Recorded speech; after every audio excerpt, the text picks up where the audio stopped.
Montana Territory, early winter of 1880. Out here, the cold didn't just arrive, it took control. It moved across the valley like a living thing, settling into every crack of every cabin and reminding people exactly how small they were in the face of the frontier. Most families reacted the same way.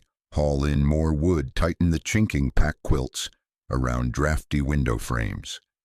Everyone knew the rhythm. Everyone but Jonas Halvorson. While smoke curled from the chimneys around him, Jonas stood alone on a quiet rise overlooking the settlement. He wasn't stacking cordwood or patching roof gaps. Instead, he studied the way wind swept across the valley floor, how snow piled against south-facing walls, how the earth stayed firm even as the air snapped with frost. Neighbors noticed his unusual focus. Some respected it, most questioned it. Jonas was new, quiet, and foreign, and on the frontier, anything unusual was usually labeled wrong. That week, temperatures started dropping harder than expected, cold enough to freeze water buckets inside the cabins. Families doubled their firewood use overnight. But whenever people passed Jonas's building site, they saw no panic, just a man working slowly, deliberately, as if he knew winter would push everyone to the edge, and he was preparing in a different way. The first rumors started at the trading post. "Jonas is up to something strange," one man said. "He's not fixing drafts. He's not sealing windows. He's messing with his walls." Another answered, "Then he's lost his mind." Out here, the walls are the only thing standing between you and the cold. But Jonas didn't argue. He didn't explain himself. He simply built, and that silence only increased the tension. People whispered that his family would be the first to freeze, that his foreign tricks wouldn't survive a Montana January, that he didn't understand what real cold looked like. What no one realized not yet was that Jonas wasn't ignoring the cold. He was studying it. He was preparing for it in ways the frontier had forgotten. And by the time the worst winter in years settled over the valley, his quiet experiment would become the only warm place for miles. On the Montana frontier, people trusted what had already worked.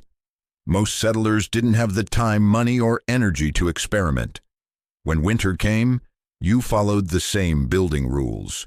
Your neighbors followed rules passed down from older homesteads, logging camps and trading posts. A good cabin meant tight log walls, decent chinking, a big stone fireplace, and enough firewood stacked outside to last until spring.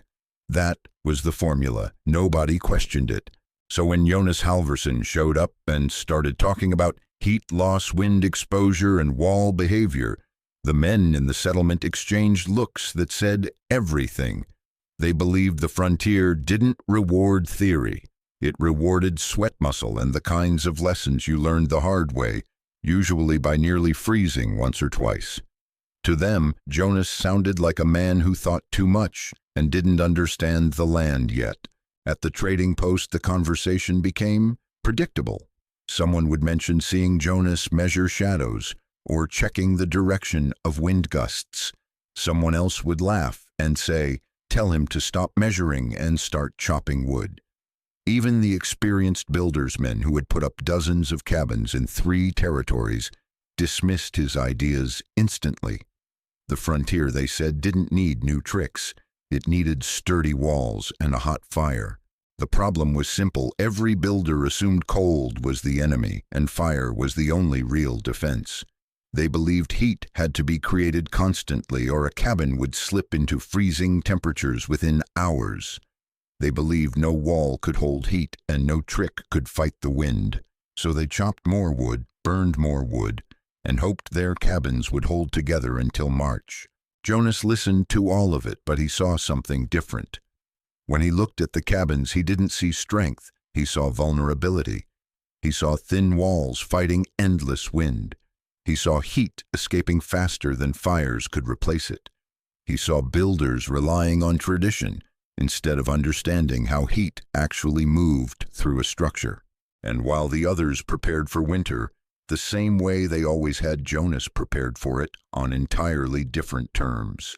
Jonas Halvorsen didn't come to Montana empty-handed. He brought something most settlers didn't value at first: the memory of how people survived winters far worse than anything the American frontier had thrown at him so far. He grew up in northern Norway, just outside Tromsø, where daylight disappeared for months, and temperatures could drop to levels that made Montana look mild. Out there, people didn't talk about beating the cold. They talked about working with it.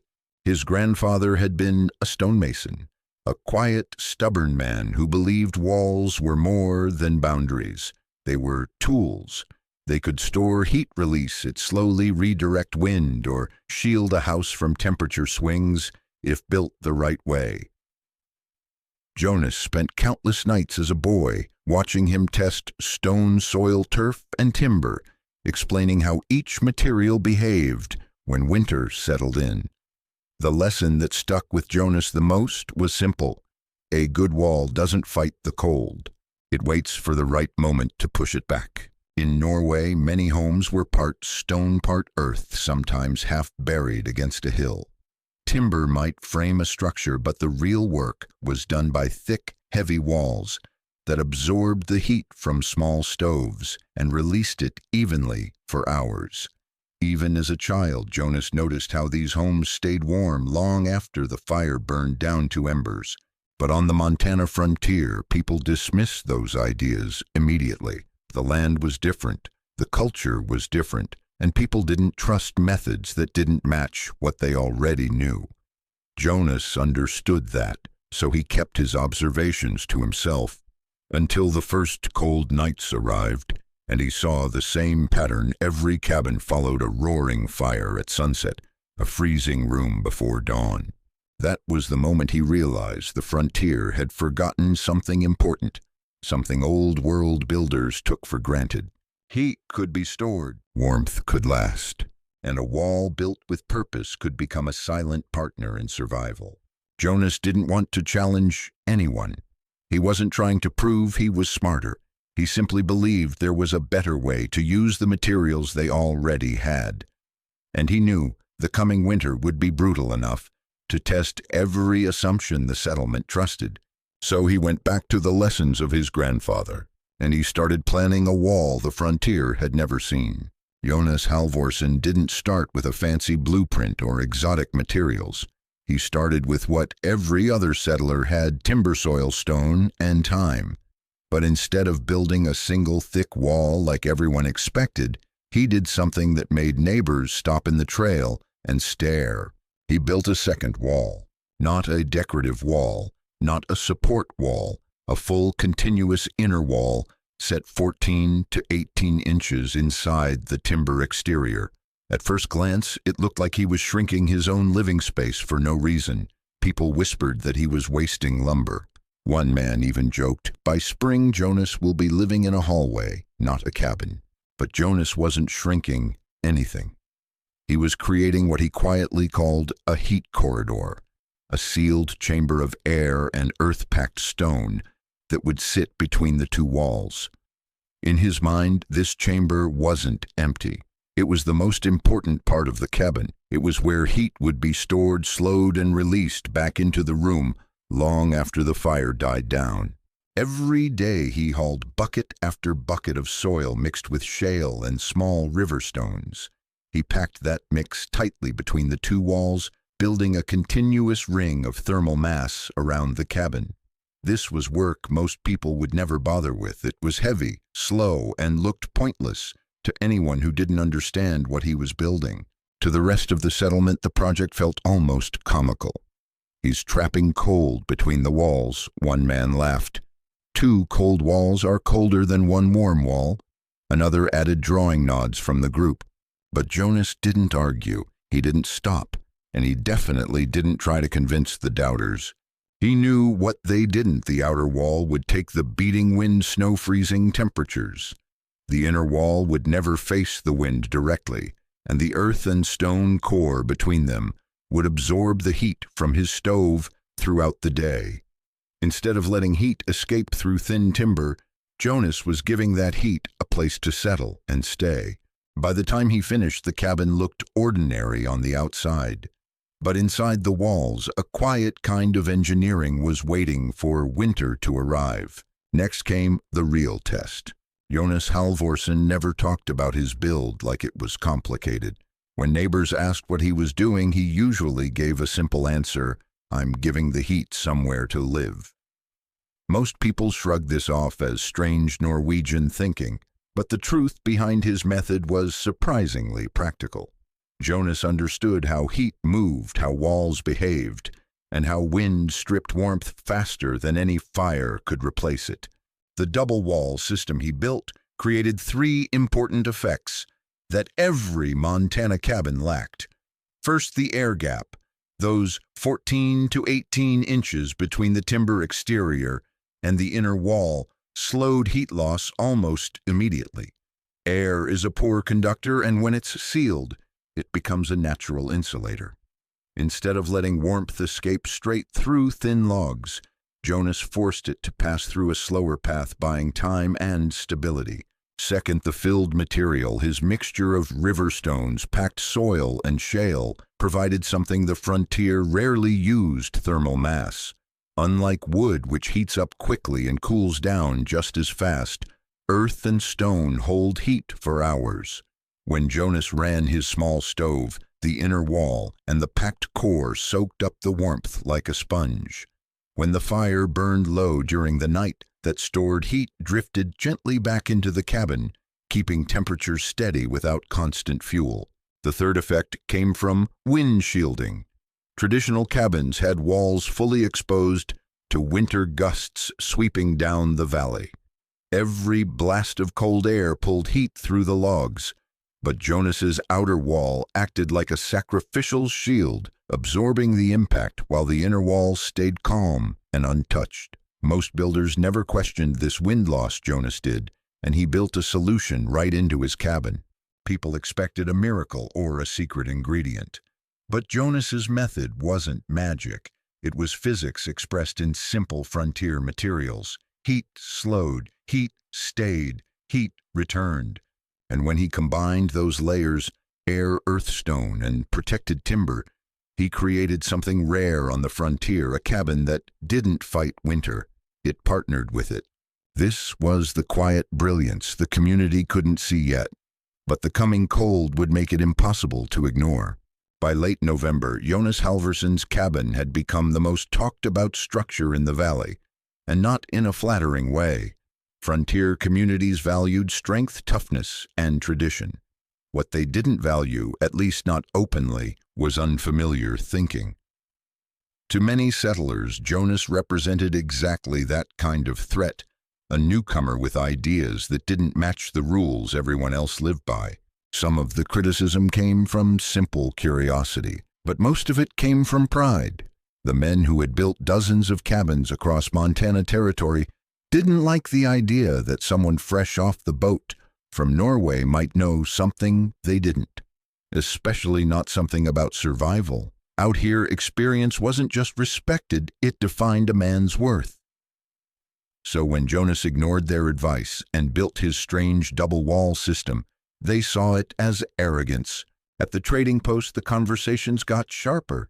"He thinks he's smarter than all of us," one man muttered. "Mark my words, his wife and kids will be the first to freeze." Another added, "You don't reinvent cabins out here. The land decides what works." People weren't simply doubting Jonas. They were defending their identity as frontier builders. And because Jonas stayed quiet, never arguing or trying to win anyone over, his silence fed assumptions. Some said he was hiding a mistake. Others said he was stubborn. A few called him foolish. One man even joked that they should keep a spare bunk ready for his children by Christmas. It didn't help that Jonas worked alone. No helpers, no long explanations, just steady, methodical progress that made others uneasy. In a community built on shared labor, his independence looked like rejection. Even Jonas's wife, Elise, felt the pressure. Neighbors visited her with forced kindness, offering blankets and food as if preparing for the day she'd admit her husband's failure.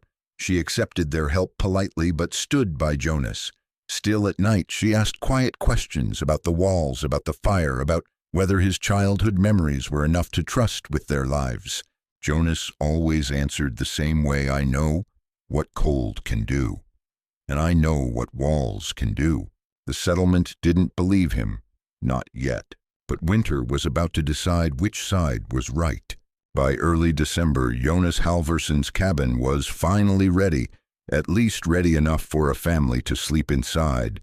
There were still small tasks left to finish, but the structure itself stood solid, warm-toned, and different from anything the settlement had seen. Most cabins on the frontier looked like battles against nature. Jonas's looked like it was built with nature in mind. That alone made neighbors uneasy. Moving day was simple. Jonas loaded their few belongings onto a small sled, and Elise carried blankets and cooking pots. Their 2 children ran ahead, treating the cabin like an adventure rather than a gamble. From a distance, several settlers watched, whispering about the risk. They expected the Halvorssons to last maybe a week before knocking on someone's door for help. That evening, temperatures dropped fast, pushed down by a dry northwest wind that rolled across the valley. Smoke from other cabins rose in thick columns as families stoked their fireplaces, harder than usual. One couple burned through an entire armload of wood before supper. Another added quilts over the windows. These were familiar routines. Winter on the frontier didn't offer much room for experimentation. Inside Jonas's cabin, the atmosphere was strangely calm. The family unpacked quietly, stacking clothes in simple wooden crates and laying their bedding near the interior wall. Jonas lit the stove, not with urgency, but with measured purpose. A small flame, a few split logs, nothing more. Elise watched him closely. She trusted him, but trust doesn't always silence doubt. As the fire caught, something unexpected happened. The walls began to warm, not quickly, not dramatically, but steadily. The inner wall, packed with earth and stone, held the heat like Jonas had promised. By nightfall, the room settled into a comfortable 57 to 59 degrees.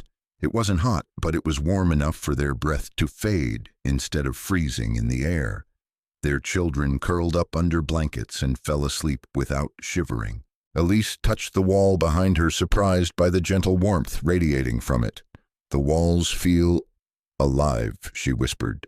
Jonas nodded. "They hold what we give them." While other settlers battled drafts, fed roaring fires, and waited for the inevitable cold to creep in before dawn, Jonas's cabin stayed steady and quiet. It didn't fight the night. It endured it. And this was only the beginning.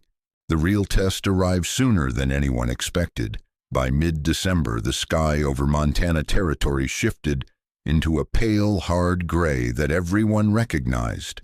It was the kind of sky that warned people to store extra water, pull livestock close, and check their firewood piles twice.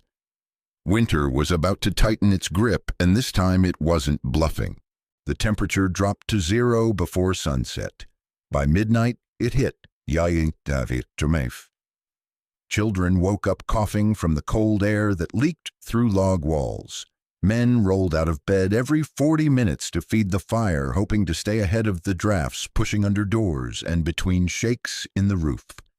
Neighbors measured the situation by how quickly their water buckets froze, or how close they had to sleep to the fireplace just to keep numbness out of their fingers. Then the worst of it arrived.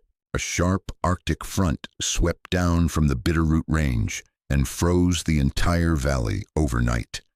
Thermometers outside the trading post bottomed out at 35 Vaftgachs, and that wasn't the wind chill. The wind howled so hard it cut through layers of wool and canvas like they weren't even there. In several cabins, frost formed on the inside of walls. A few families moved their bedding right next to the firebox, not caring about smoke or sparks, only warmth. Wood consumption spiked instantly. One family burned through 2 days' worth of firewood in a single night, Another had to pull apart an old ox yoke just to keep their fire going until morning. Frontier builders liked to think their cabins were strong, but in temperatures like this, even the best structures felt fragile. Amid all this struggle, one home didn't behave like the others. Jonas Halvorsen kept a modest fire, burning 3 splits of pine, sometimes 4. He checked the stove only a few times through the night, not because he was careless, but because he didn't need to do anything more. The cabin held its temperature like a steady heartbeat. While other homes dipped into the low 40s or even the 30s, Jonas's cabin remained in the mid-60s. His children slept through the night. Elise woke only once touched the inner wall and felt a slow, warm pulse of stored heat spreading back into the room. The fire wasn't fighting the cold, it was simply topping off what the walls already held. Outside, the settlement fought for comfort and survival. Inside Jonas Halvorsen's home, winter had lost its power. By the 4th day of the cold snap, the entire settlement was exhausted. People looked worn out from sleepless nights, red-eyed from smoke, stiff from tending fires around the clock. Even the best cabins couldn't keep up. Temperatures inside hovered in the low 40s unless someone stood directly in front of the fireplace. Children complained their toes hurt. Dogs refused to leave the hearth. Every conversation at the trading post circled back to one question: how much wood do you have left? But there was something else people had started whispering about Jonas Halvorsen's cabin. No smoke poured heavily from his chimney. No one saw him hauling extra wood, and none of Jonas's family had come by asking for supplies. For some, this sparked suspicion. For others, curiosity. But for Martha Collins, the wife of the valley's most respected cabin builder, it stirred something deeper: disbelief. Her husband had spent years perfecting cabin design. He knew how walls breathed and how logs shifted with frost. If anyone understood winter survival, it was him. And yet, Martha kept hearing the same rumor: Jonas's cabin was warm. Not just surviving warm. Rumors were one thing. Reality was another. She needed to see it for herself. On a bitter morning, with temperatures still stuck below 30 degrees C, Martha bundled herself in 2 shawls and stepped out into the icy wind. The walk to the Halvorsen cabin was short, but by the time she reached the door, her eyelashes had frozen together. She expected to hear frantic stirring inside, children complaining, maybe even the sharp crack of someone feeding wood into a desperate fire. Instead, she heard nothing at all. She knocked. The door opened almost immediately. There stood Elise Halvorsen, wearing a simple wool dress. No coat, no scarf, no visible misery. Warm air drifted out of the doorway and hit Martha like a shock. It wasn't just warmer than outside. It was comfortable. "Come in," Elise said, stepping aside. What Martha saw inside stopped her in place. The children were sitting on the floor in their socks, drawing shapes in the dirt near the stove. No shivering, no stiff hands. A single modest fire burned quietly, barely more than a cooking flame. A kettle steamed gently. Elise had dough rising in a bowl, sitting nowhere near the stove, yet rising all the same. Martha touched the inner wall. It was warm, solid, steady, and radiating heat like a living thing. How much wood have you used?" she asked, startled at her own voice. Elise pointed to a small stack. "Not much. Jonas says the walls do most of the work." Martha tried to process it. Her own cabin burned through wood like a steam engine. Her children slept wrapped in every blanket they owned. And here, this home felt like early autumn. She left without knowing what to think, but one truth was unavoidable. Jonas Halvorsen's foolish wall trick was working, and the entire valley was about to find out. Word traveled fast in a small frontier settlement, especially when survival was involved. By sunset, half the valley had heard Martha Collins's account. Some called it exaggeration. Some insisted she must have misunderstood what she felt.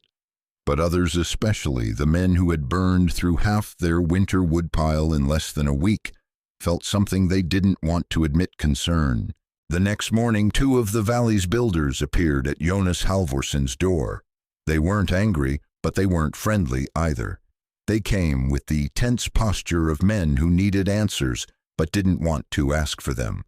Jonas invited them inside without hesitation. He poured coffee, stoked the stove lightly, and waited. It was Jacob Thompson who finally spoke. "Jonas, our cabins are freezing. Yours isn't. We just want to know what you did." Jonas didn't brag. He didn't turn the moment into a lesson. In fact, he looked almost uncomfortable, as if explaining himself was harder than building the walls in the first place. But he understood why they were there. Winter was no place for pride. He walked them to the edge of the room and tapped his knuckles lightly against the inner wall. "This wall holds heat," he said simply, "not just when the fire is burning, all the time." Jacob frowned. "But walls don't hold heat, they lose it." Jonas nodded. "A single wall does. But two walls with the right material between them don't let heat leave so quickly." He grabbed a small stone from a wooden crate and held it over the stove's opening. "Stone warms slowly," he said. "But once warm, it doesn't give that heat away easily. It releases it slowly, evenly. Soil does the same. Together they make a kind of storage." "Storage," Jacob repeated as if the word felt foreign. "Heat storage," Jonas clarified. "My fire isn't fighting 35 degrees air. It's only raising the temperature of this mass. The mass keeps the cabin warm when the fire is low." He then traced the air gap with his hand, explaining how it slowed heat transfer and protected the inner wall from wind. He talked about the outer wall acting as a shield, while the inner one worked like a battery. None of this felt clever to him. It was simply what he had learned, watching his grandfather build homes in a land where fires burned small and winters lasted long. The men listened, torn between skepticism and the undeniable warmth of the room around them. "It sounds simple," Jacob admitted. "It is simple," Jonas replied. "You build the walls so the fire doesn't have to fight alone." He didn't ask them to believe him. He didn't claim he had reinvented cabin building. He just laid out the facts as plainly as he knew how. When the men stepped back outside, the cold hit them instantly sharp, punishing the kind of cold that swallowed effort whole. They looked back at the Halvorsson cabin, smoke drifting lazily from its chimney, and exchanged a look neither wanted to interpret. Whatever Jonas had built wasn't luck, it was understanding, and it was starting to force everyone to rethink what they thought they knew. By the following week, the valley had split into two groups. On one side were the traditionalists, the men who had spent years building log cabins and believed their experience was worth more than any foreign idea. On the other side were those who had seen the truth with their own eyes. Jonas Halvorsson's cabin was warm, steady, and far more efficient than anything the settlement had built before. The trading post became the center of the debate. People crowded around the iron stove, rubbing their hands for warmth while arguing about Jonas's method. The mood was tense, partly because everyone was cold and tired, but mostly because survival was involved. Pride was one thing, freezing was another. Thomas Collins, the valley's most respected builder, listened to every rumor his wife shared. Martha wasn't someone prone to exaggeration. If she said the Halvorsson cabin was warm, he believed she meant it. Still believing it and understanding it were two different things. For days he kept to himself, studying the reports from neighbors and trying to reconcile them with everything he knew about frontier construction. Finally, on a frigid morning, he announced at the trading post, "I'm going to take a look myself." The room went quiet. If Collins inspected the structure, his verdict would carry weight. When he arrived at Jonas's cabin, Jonas welcomed him inside without hesitation. Collins immediately noticed the differences, the steady warmth, the lack of drafts, the way the inner wall seemed to radiate heat even though the stove held only a modest fire. He ran his palm across the wall, trying to understand. It felt warm, but the warmth wasn't coming from the fire, it was coming from the wall itself. How is this possible? He asked more to himself than to Jonas. Jonas explained again the thermal mass, the air gap, the shielding effect. This time Collins listened like a man whose beliefs were being reshaped one fact at a time. When they stepped back outside, the cold slapped them hard. Collins took a long breath, stared at the snow-swept valley, and accepted what his pride didn't want to admit. "We've been wrong," he said quietly, "all of us." By evening, word spread that Collins had confirmed everything. Not only that the seasoned builder admitted publicly that Jonas's design had outperformed traditional cabins by a wide margin. Some men resisted the idea. Others felt embarrassed. A few felt angry they hadn't recognized the problem sooner. But one thing was certain: the frontier had been taught a lesson. Good ideas didn't come from nationality. They didn't care about accents or origins. They came from understanding the land, and Jonas understood it in a way the valley never expected. The argument was over. Now came the part that mattered: learning from the man they had doubted. Once Thomas Collins admitted publicly that Jonas Halvorsson's cabin worked better than any traditional design in the settlement, attitudes shifted almost overnight. The same men who had mocked Jonas at the trading post were now quietly studying the outer walls of his cabin, trying to understand the layout. Nobody wanted to be the first to ask for help, but nobody wanted to freeze through another winter night either. The first family to approach Jonas was the Thompsons. Their cabin had burned through 2/3 of its entire winter wood supply in less than a month. Jacob Thompson showed up one morning with a rough sketch of his cabin and a nervous expression. "I want to build it your way," he said, tapping the paper with his glove. "Or at least try." Jonas nodded. There was no pride in his response, no sense of vindication. "I'll help," he said simply. Word spread quickly. Within a week, 2 more families asked for guidance. By the end of the month, more than a dozen were studying how they could modify their existing cabins with an inner wall, or rebuild entirely before the next winter. The transformation was remarkable. Men who once mocked Jonas now stood side by side with him, learning how soil, stone, and air could become part of a structure instead of a problem to keep out. The settlement also discovered something unexpected. The Halvorsson method didn't require exotic materials. Nobody needed to buy expensive supplies or haul special stone from miles away. Everything Jonas used existed within a mile of the homestead's river rock, packed soil timber already being harvested for traditional cabins. The technique wasn't just efficient, it was accessible. Families who built new double-wall systems reported immediate improvements. One home stayed above 50 feet come through the night with only a few pieces of firewood. Another cut its wood consumption by more than half. This wasn't theory anymore. It was measurable, repeatable success. Even settlers who didn't fully understand the physics could feel the difference. Children didn't wake up shivering. Beds didn't ice over along the log walls. Cooking fires no longer needed to run constantly. Life felt manageable again, even in harsh weather. By spring of 1881, the valley had adopted an unspoken truth. Jonas Halvorsson's strange ideas were practical frontier engineering. His method wasn't a curiosity, it was a solution, and people across Montana Territory were beginning to notice. By the summer of 1881, news of Jonas Halvorsson's cabin had already begun spreading beyond the valley. Traders passing through the region carried the story to neighboring settlements. A few didn't believe it.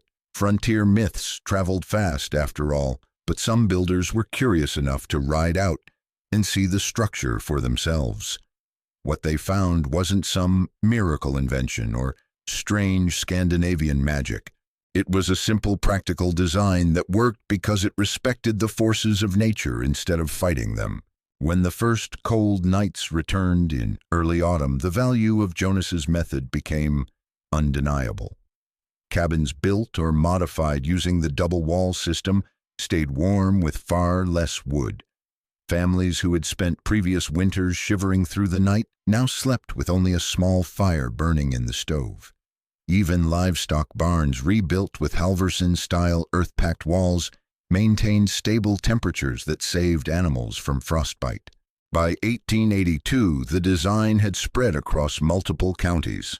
Surveyors, mail carriers, and trappers all documented sightings of those Norwegian-style wall cabins. Some settlers built full double-wall systems. Others adopted partial versions, earth berms, interior thermal panels, or small heat corridors. Every variation improved comfort and reduced firewood consumption. People didn't need Jonas present to teach them. All they needed was an example that worked. The Montana Territorial Register of 1883 recorded a notable trend. Homesteaders who adopted earth-filled or double-wall construction used an average of 40% to 70% less firewood each winter. For remote families who hauled wood by hand or sled, that difference meant weeks of saved labor. It also meant fewer accidents, less exposure to harsh weather, and fewer injuries from exhaustion or falling timber. Seasoned builders, once skeptical, began teaching the Halvorsen method themselves. Some men claimed they had always suspected such walls would work, though none had tried it before Jonas. Others gave credit more honestly, saying they had learned something valuable from a man they underestimated. Jonas never sought recognition, but his name gradually attached itself to the technique. Settlers started referring to the method as the Halvorsen Wall, the Norwegian Double, or simply Jonas's Way. Diaries and letters from that period show families thanking him for a winter that wasn't spent in misery. The most telling sign of his impact came from ranchers living 3 or 4 days' ride away. Some arrived in spring asking Jonas to inspect their plans. Others sent sketches with travelers hoping Jonas would mark where the inner wall should go. A simple idea, ignored at first, mocked by many, had become one of the most respected winter-building strategies in the territory. And Jonas himself, he remained exactly as he had always been, quiet, steady, and more focused on the next winter than the praise he received for the last one. As the years passed, the Halvorsen Wall became more than a construction trick. It became a quiet reminder of something deeper, something the frontier often forgot. On the Montana plains, survival usually looked like hard work, loud effort, and constant struggle against the elements.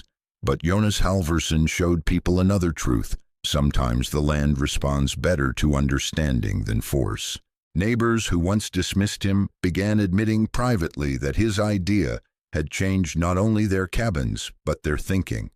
They had relied so heavily on the methods they inherited that they never questioned whether those methods were the best fit for their environment. Jonas hadn't replaced frontier wisdom, he had expanded it. He showed that looking back at older, slower knowledge from other cultures wasn't weakness. It was smart. People started seeing patterns everywhere. Icelanders used turf houses for a reason. The Pueblo peoples built partially underground homes for a reason. Central Asian herders used layered walls of earth and stone for a reason. All these methods shared one simple principle. Jonas had understood instinctively. Warmth isn't just created, it's managed. Men who once prided themselves on brute endurance began talking differently. They asked more questions. They paid attention to wind direction, sunlight angles, soil density. Suddenly, old-fashioned or foreign ideas didn't sound foolish anymore.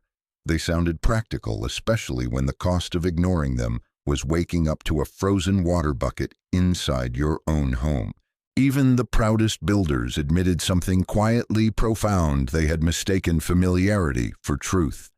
Their cabins weren't failing because they lacked effort.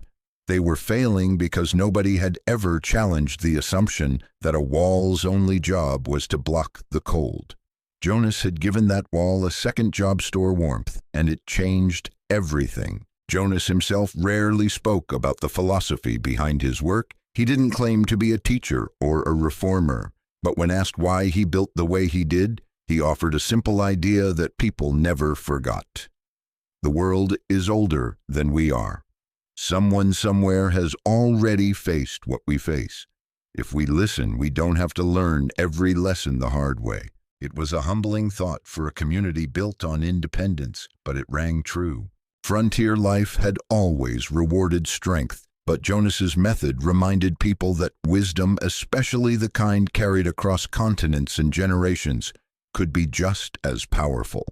The valley didn't just gain warmer cabins, it gained a new way of thinking, one that blended old traditions with new conditions, one that valued curiosity as much as endurance. By the time the next winter rolled in, people weren't afraid. They were prepared, and they knew why their walls would hold. Years later, long after the first winter that tested everyone, the Halvorsen cabin still sat quietly on its rise above the valley. Time had weathered the timber siding, softened the roofline, and bleached the porch planks to a silver gray. But the structure itself remained solid, far more solid than many of the cabins built during that same era. Most of those had been rebuilt, patched, or abandoned. Jonas's cabin, though simple, had something the others lacked: walls that worked with the land, not against it. Travelers passing through the valley often asked why this one cabin seemed older yet stronger than its neighbors. Locals would smile and say, "It's built the Halvorsen way." Some remembered the story in detail, others only knew the legend.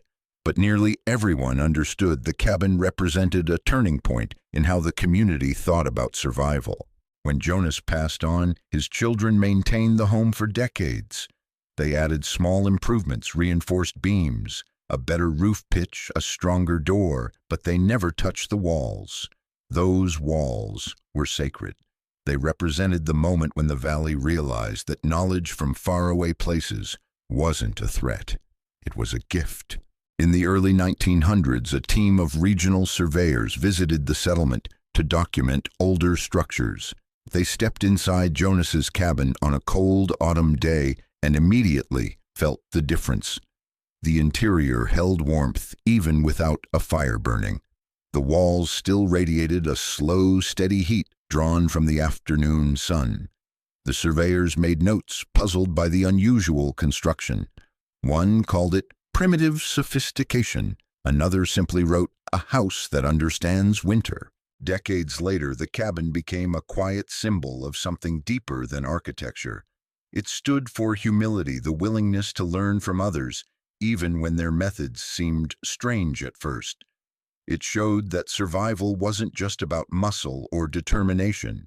It was about recognizing patterns in the world, listening to older wisdom, and adapting instead of resisting. People who visited the site often walked away with the same impression: the cabin didn't feel like a leftover from the past. It felt like a lesson still relevant today. Modern builders talk about energy efficiency, passive heat, thermal mass, and sustainable design. Jonas Halvorsen understood all of that intuitively long before those words existed. The final truth is simple. Frontiers change, but the principles of survival rarely do. The earth holds more answers than we realize, and sometimes the smartest thing a person can do is pause, observe, and ask what the land is trying to teach. Jonas did exactly that. And because he listened, his family stayed warm during a winter that nearly broke the valley. The wall still stands because the idea behind it still stands. A reminder that good ideas, no matter where they come from, no matter how quietly they appear, can outlast storms, outlast doubt, and outlast even the people who built them. If you're building a life, a home, or a future in a world that still throws hard winters your way, remember the Halvorsen principle. Don't fight the cold, understand it. Don't overpower nature, partner with it. The walls you build today can protect you for a lifetime if you build them with the right wisdom.